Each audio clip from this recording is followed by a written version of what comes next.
Kjo fitore me notën 10, të cilën e kisha në fakt parandjerë dhe parandëruar prej shumë kohësh,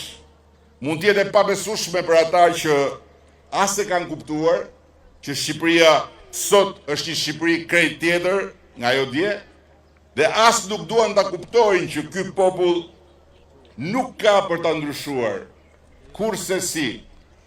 qeverinë që ka, pa ndryshuar më parë opozitën që s'do. Po kjo fitore nuk është hiç e pabesueshme as për mua që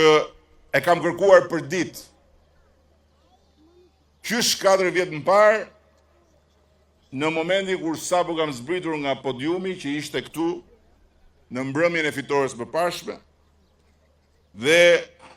nuk është hiç e pabesueshme as për gjithë ata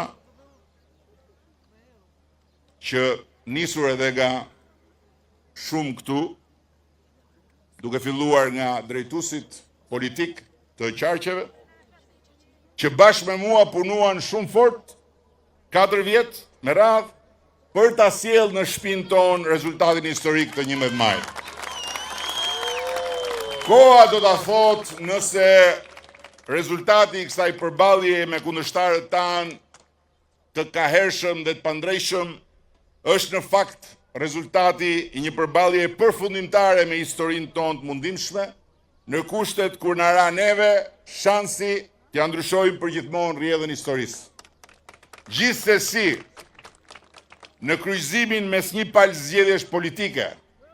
për partinë që do qeverisë 4 vjet të ardhshme dhe një mundësie historike që Shqipëria 2030 të bëhet zonjë antare e familjes bashkuar europiane,